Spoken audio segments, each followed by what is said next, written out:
अपने पसंदीदा शो के फुल एपिसोड देखने के लिए अभी डाउनलोड करें दंगल प्ले ऐप।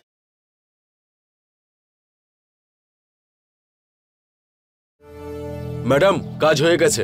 Thank you. মুনিয়া, এই নিন আমার ম্যাডামের পক্ষ থেকে বকশিশ। অসংখ্য ধন্যবাদ ম্যাডাম। রঞ্জু আমার বাড়িতে সেলাই সেন্টারের বোর্ড লাগিয়েছে, তো আমিও বিদ্যুৎ দপ্তরে অ্যাপ্লিকেশন দিয়েছি। এখন যদি কারেন্টই না থাকে তাহলে সেলাই মেশিন চলবে কি করে? আর সেলাই মেশিন যদি না চলে তাহলে সেলাই সেন্টার কি করে চলবে?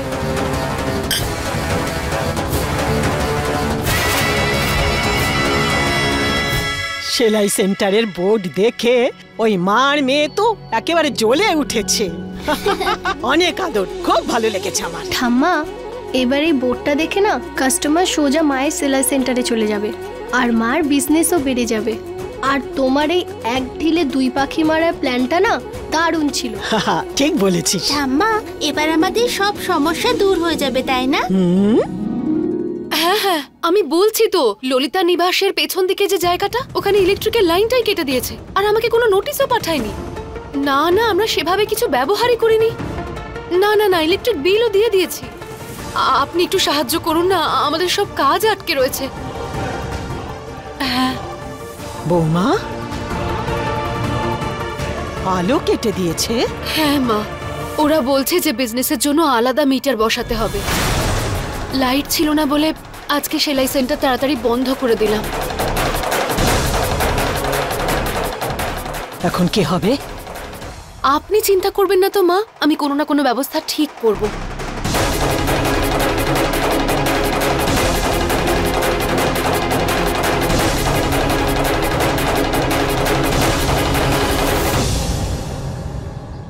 তুমি এখানে কি করছো? আরে তোমার তো এখানে নেটওয়ার্কের সমস্যা আছে, কখন থেকে ফোন করছে।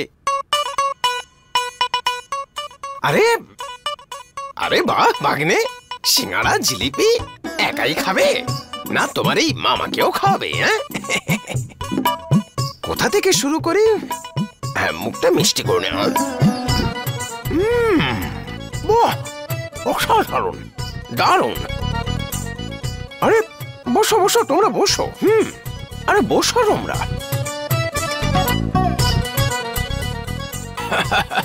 বাহ বাহ ভাই, বাহ, দারুণ। আচ্ছা ভাগ্নে, ইতিহাস সাক্ষী আছে, যে বন্ধুত্ব সিঙ্গাড়া আর জিলিপি দিয়ে শুরু হয় সেটা বেশ দীর্ঘদিন ধরে চলে। হ্যাঁ, মনে রেখো আমার কথা।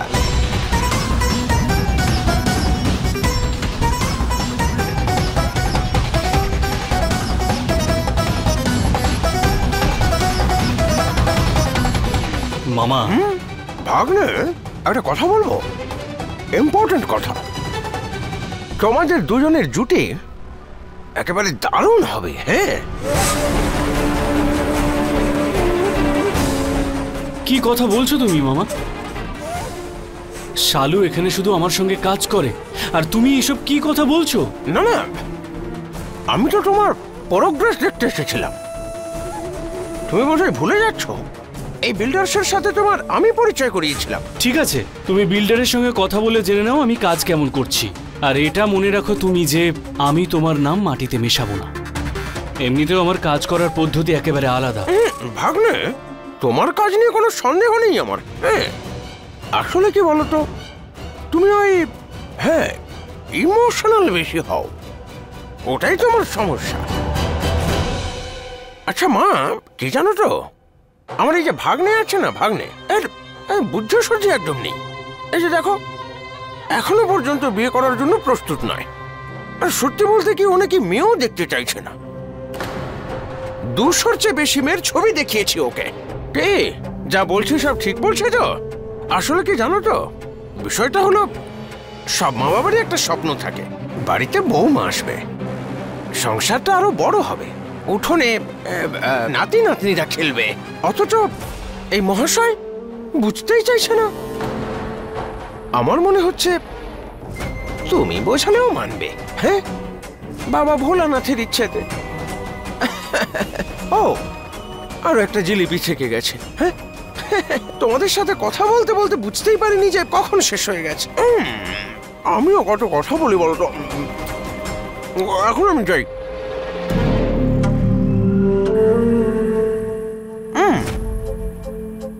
ভাগ্নে, তোমার সাইটে এবার আমি আসবো। শুধু একটা কাজ করো, আমি যখন আসবো এই জিলিপি আর সিঙ্গাড়া অবশ্যই নিয়ে আসবে। হ্যাঁ, বুঝতে পেরেছ?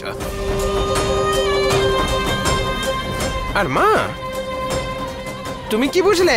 হ্যাঁ, মনে আছে তো আমি যা বলেছি? বোঝাও ওকে। হ্যাঁ, জয় ভোলানাথ।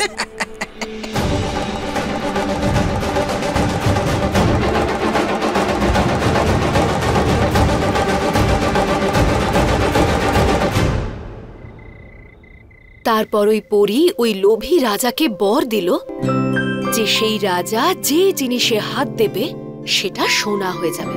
তারপর আর কি, রাজা যে জিনিসটা ছুঁচ্ছে, যে জিনিসে হাত দিচ্ছে সেটাই সোনা হয়ে যাচ্ছে।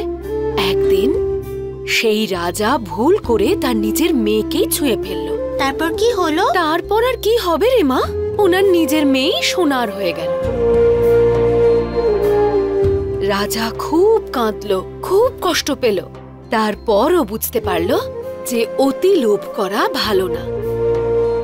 আর রাজাও এটা বুঝতে পেরেছিল যে সোনার উপর থেকে বেশি প্রয়োজন নিজেদের সঙ্গ। মা, কালকে তুমি কারেন্ট ছাড়া কি করে কাজ করবে? মুস্কান, আমার মনে হয় কেউ ইচ্ছে করে বিদ্যুৎ বিভাগে আমাদের নামে নালিশ করেছে। এই কাজটা কার সেটাও আমি খুব ভালো করে জানি। দিদি, তুমি ঠিক বলেছ। এটা ওদের নতুন কোনো চাল, আমাদের বিরক্ত করার জন্য। ঠিক বলেছিস তোরা। ওরা সেলাই সেন্টারের বোর্ড লাগানোর প্রতিশোধ নিতে আলো কেটে দিয়েছে। ঠাম্মা, আমাদের এইভাবে কোনো প্রমাণ ছাড়া কারোর উপর দোষ দেওয়া উচিত নয়। আর হ্যাঁ, যদি এখন পারমিশন নেওয়ার কথা হয় তাহলে কালকে সকালে গিয়ে চেষ্টা করতে হবে। যা করতে হবে একটু তাড়াতাড়ি করতে হবে। লাইট না থাকলে কাজ করব কি করে? আচ্ছা, তাও ইলেকট্রিক ছাড়া আমরা মেশিনগুলো না হয় চালিয়ে দেব পা দিয়ে, কিন্তু সেলাই করার জন্য তো লাইটের দরকার। তুমি চিন্তা করো না বৌমা, আমি কাল সকালে গুড্ডুর সাথে কথা বলবো, সব ঠিক হয়ে যাবে। মা, আমি আপনাকে তো আগেই বলেছি, সব ছোট বড় সমস্যার জন্য আমি ওর থেকে সাহায্য নিতে চাই না। আর এতগুলো বছর যখন আমি একা ছিলাম তখন সবকিছু তো নিজেই করেছি, এখনো করতে পারবো। যদিও আমি ইলেকট্রিক অফিসে ফোন করেছিলাম, ফোনে তো সেভাবে কথা বললো না। কাল একবার নিজে না হয় যাবো, দেখি না ওরা কি বলে। সিদ্ধিদাতা গণেশ দয়া করলে সবকিছু ঠিক হয়ে যাবে, আপনি এত চিন্তা করবেন না।